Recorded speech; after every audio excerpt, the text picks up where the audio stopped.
You know, every time you snap a photo with your phone or join a video call on your laptop, you're using this tiny, almost magical piece of technology.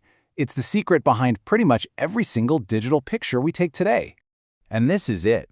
What you're looking at right here is a CMOS image sensor.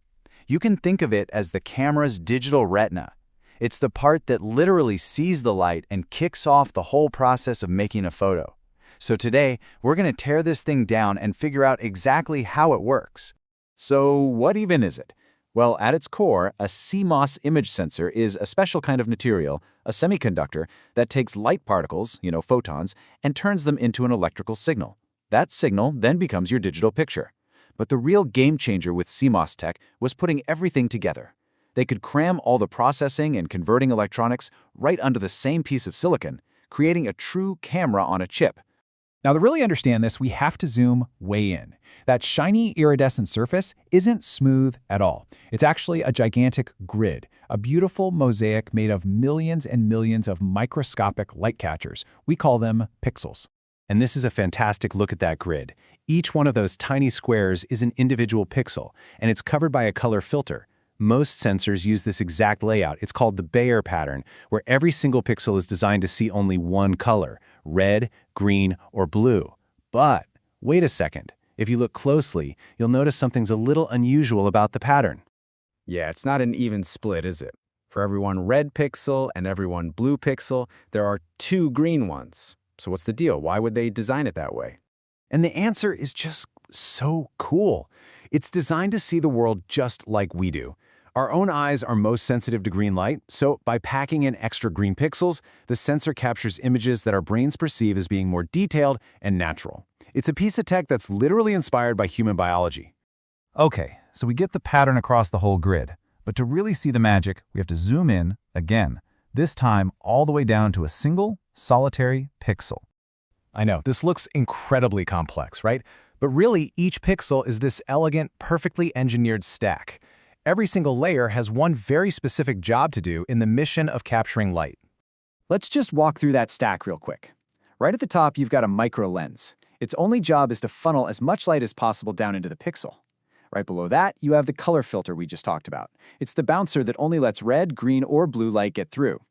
Now here's the star of the show, the photodiode.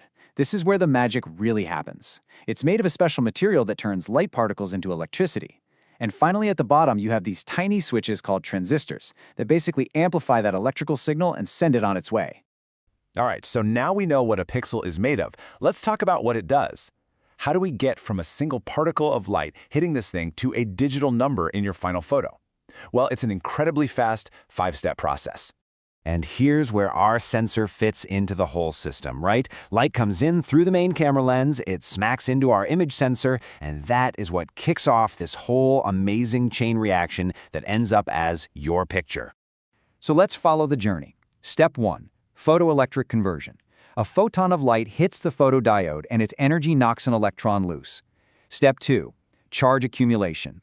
That loose electron gets trapped. The best way to think about this is like a tiny bucket collecting raindrops. The brighter the light, the more photons hit, the more electrons or raindrops fill up the bucket. Step 3, transfer signal. The camera basically says, time's up, and the bucket of electrons gets moved out to be measured. Step 4, signal detection. The fullness of that bucket is measured as a voltage. A really full bucket means a high voltage, a nearly empty one is a low voltage. And finally, step 5, analog to digital conversion. That analog voltage is instantly translated into a precise digital number. This happens for millions of pixels, all in the blink of an eye. It's incredible. Okay, but here's something you have to remember. Not all CMOS sensors are the same, not by a long shot. Depending on what you want to use the camera for, they can be designed in fundamentally different ways. The most basic split is between monochrome, or black and white, and color sensors. A monosensor is actually simpler. See, it's got the microlens and the photodiode, but it's totally missing that color filter layer. This means every pixel just soaks up all the light that hits it, no matter the color. A color sensor, though, needs that Bayer filter array, which means it has to sacrifice some light just to be able to see in color.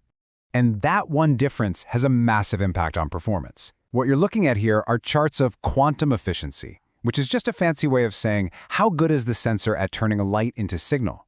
On the left, the mono sensor is incredible. It can get over 70% efficiency. That means it's catching 7 out of every 10 photons that hit it. But on the right, the color sensor's individual color pixels are way lower because those filters are blocking a ton of light. So, the big takeaway here is if you're in a low light situation, a monosensor is way more sensitive. Another huge difference is the shutter. A global shutter is like a perfect snapshot. The entire sensor starts and stops collecting light at the exact same instant. It freezes motion perfectly, so it's amazing for high-speed action. A rolling shutter, on the other hand, is more like a scanner. It captures the image line by line from top to bottom. It's simpler and more common, but if something moves fast while it's scanning, you get that weird jello wobble or skew effect. So, from the camera in your pocket to the telescope staring into deep space, this amazing technology is just getting better and better. Every single year, these CMOS sensors get smaller, they get faster, they get more efficient. It really makes you stop and wonder, as this digital eye keeps improving, what's the next thing it will allow us to see? What new discoveries are waiting just around the corner?